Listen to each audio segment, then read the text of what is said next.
Hello and welcome to our direct talk. Today, Jerusalem Girmay will be joining us, a member of the Omna Tigray, a nonprofit organization based in Washington, D.C. Jerusalem, thank you so much for joining us. Thank you for having me. My name is Jerusalem Girmay, and I'm a member of Omna Tigray. It's a global registered 501c3 nonprofit organization based in Washington, D.C. Our organization was formed with the belief that access to educated and inclusive advocacy is key to fighting disinformation and injustice. And our mission is to create that platform for the Tigrayan and broader global community. When was your organization formed, and what are you trying to accomplish? And how did you pick your primary areas of focus as an organization?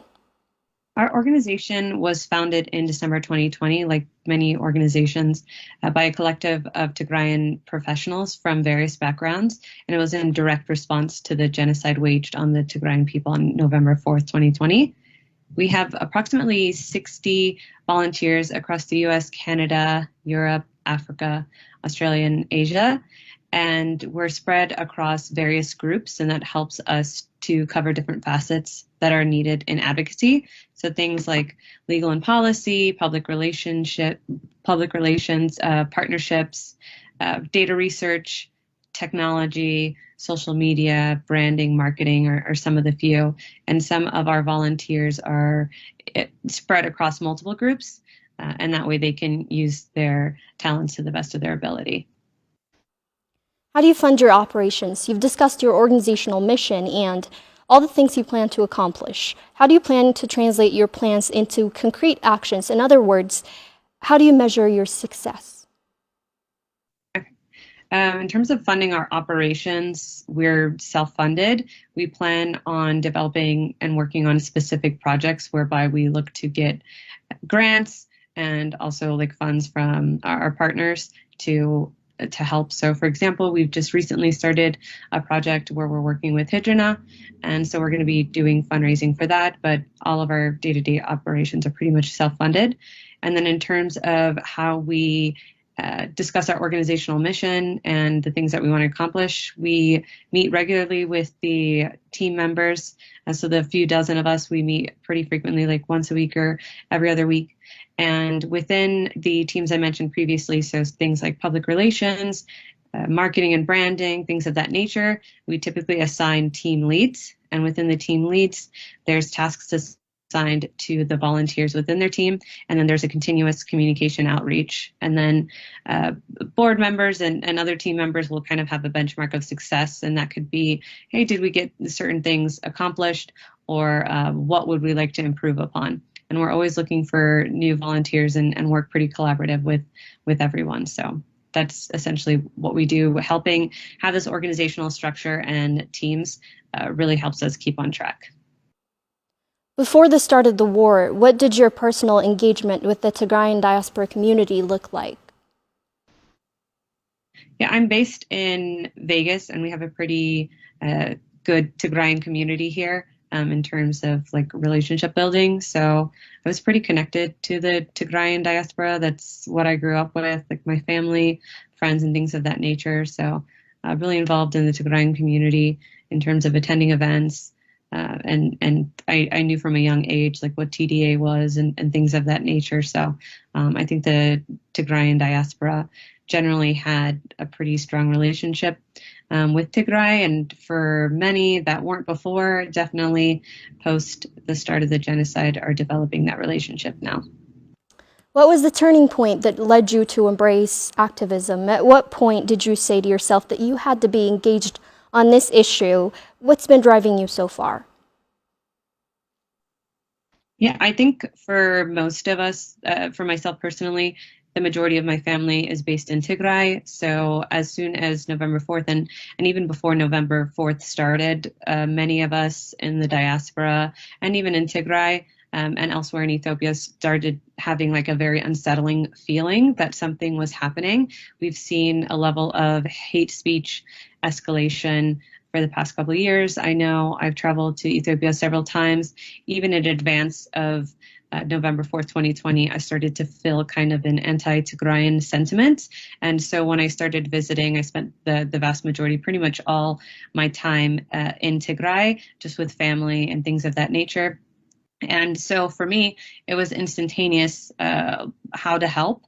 I'm fortunate that Omna Tigray was formed so I can join. But prior to that, I think myself and a bunch of other members of the diaspora were just looking to help in any way possible. There was lots of group chats formed, a lot of organizations formed, and all of us were trying to do whatever we can.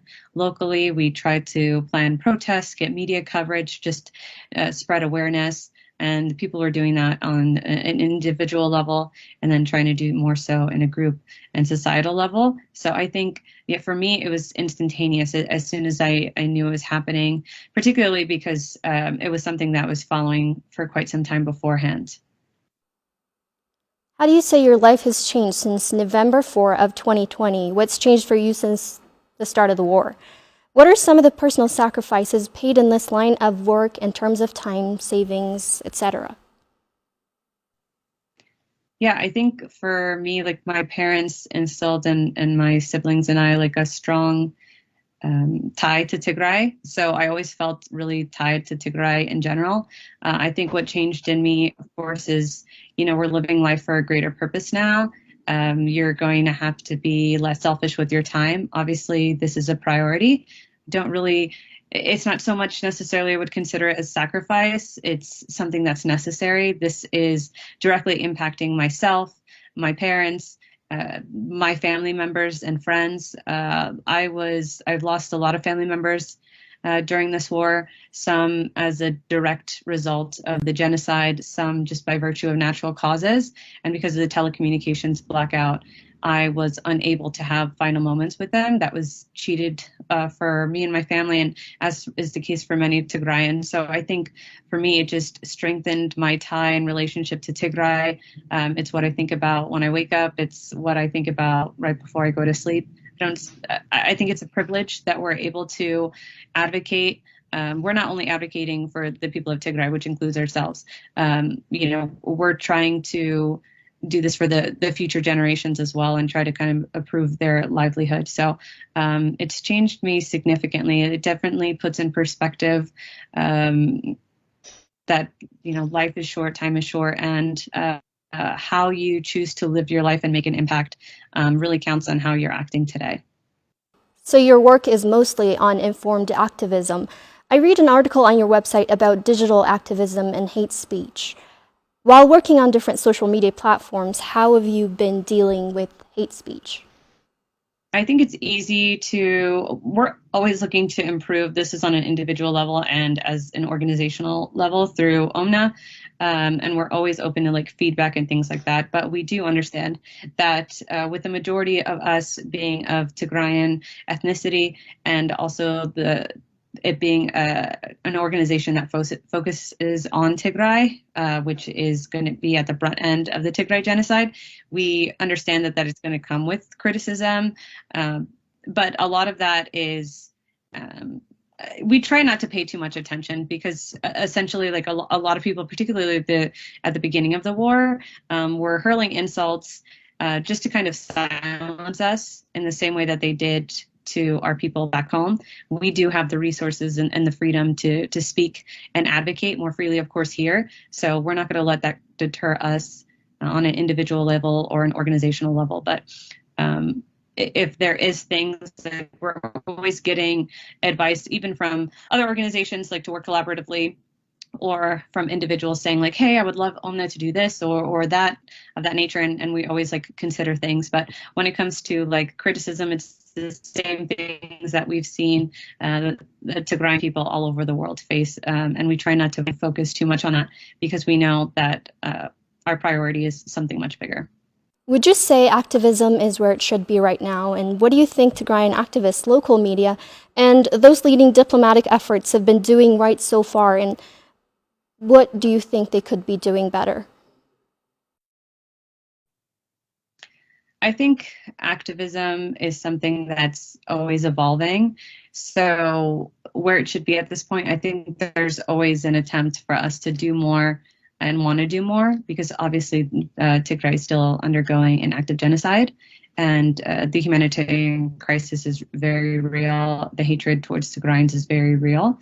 So, it'll get to the point when those things cease to exist, the genocide, the crisis, the hate speech, the mistreatment of Tigrayans. And so for us, it's always something continuous. I don't know if there's like a point that where we say we're satisfied. It's something that we're always like chasing because we do want to advocate for our people.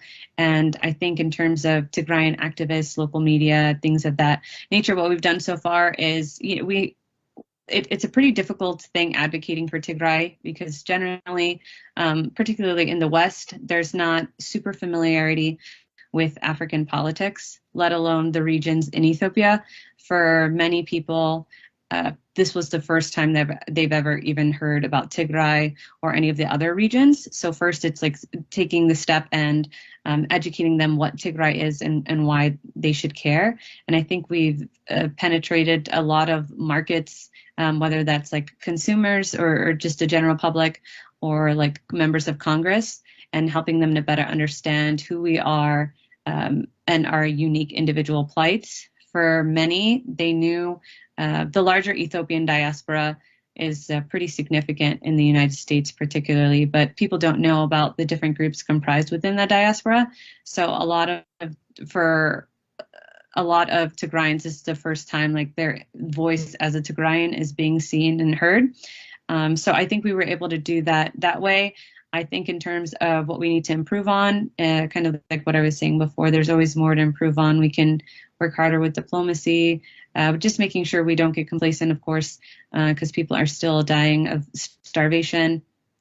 And there are a lot of people dying of preventable diseases. And I think we always need renewed sense from different advocacy groups calling for additional fundraising. How can we collaborate and work on different projects? Just a bunch of different things. So there's always levels, there are areas of improvement, and we're just trying to, I think everyone's just trying to do the best they can. And the situation's ever evolving, and everyone's just trying to like keep in touch and communicate with each other to see how they can best help. Do you think enough is being done in terms of getting other groups on board? Have we made our case to the world, and shouldn't there be more allies with us on marches and demonstrations by now? Yeah, I think the difficult challenge is ideally, of course, we'd love everyone to care about Tigray as much as we do, but we understand with so many things happening in the world globally, that's not always going to be the case. And as I stated, it's pretty difficult because first we have to do the education of what is Tigray and then why people should care. Oftentimes people don't feel if it personally impacts them, then there's no reason for them to advocate. But I know with Omna Tigray and other advocacy organizations and individuals, even at the community level, there's always been an outreach to different organizations and individual groups, whether it's Armenian groups, Jewish World Watch, things of that nature, to collaborate with us and to help provide support services. And oftentimes, just because we don't necessarily see them marching on the street in protest, it doesn't necessarily mean that they're not collaborating with Tigrayans on the back end, sharing advice, information exchange, things of that nature. So ideally, of course, we'd like the whole world up in arms, but we're doing our best educating everyone one person at a time. And then we have seen a lot more general awareness and finding new spaces to advocate for Tigray, both in person or digitally. So that's something that we're continuously working towards. And we hope, one day like Tigray just becomes something that everyone knows and feels like they have a deep history for. And there's if we can utilize any means at our disposal. So that's what we're going to try to do. So tell me, what's next for you and your organization? What are you planning to further enhance your work?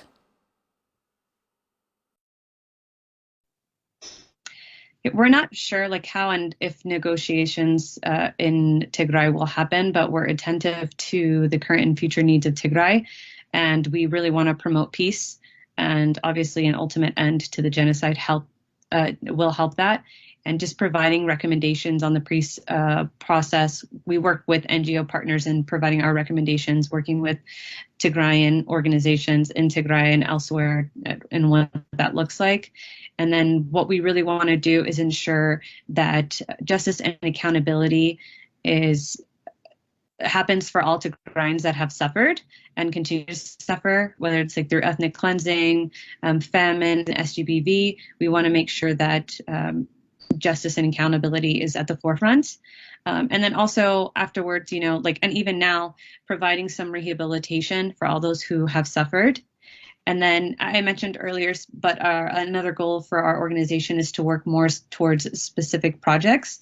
We've had these overall goals about like general awareness, and like working with stakeholders and other members, whether it's like advocacy organizations or members of Congress, trying to just kind of educate them about Tigray, but also implement change, whether that's through policy or through as I mentioned, awareness.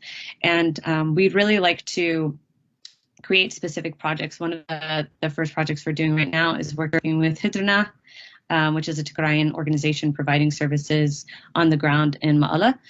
And we want to start working, I think, having more centric programs, and then helping and educating people about these organizations that are really doing the groundwork in Tigray, and just kind of using our platform, which we're really thankful to have, and shed light on these organizations that are doing so well. And then, as I mentioned, on the broader scale, it's about rehabilitation, accountability, justice. And one of the big things we want to do is really help with the economic development of Tigray. We know that economic development, particularly after it's been destroyed in this genocide, is going to be essential to the growth of Tigray and to ensure that Tigray remains self-sufficient. And so humanitarian projects are things we want to do, but also helping like institutions and creating effective systems and processes in place. So there's a lot of ambitions that we have, and with a dedicated team, and we're ever growing, we're pretty hopeful of that. And our organization, I'm thankful that our organization is super collaborative. Whether it's, as I mentioned, with individuals, we're always looking for volunteers. We have a volunteer sign up on our website on omnatigray.org, or through organizations. And we know with our goals and with Tigray, as the motivating goal, we know that we'll be able to accomplish so many things. Jerusalem, thank you so much for joining us. Thank you for having me. So that ends this edition of our Direct Talk. Thank you so much for tuning in.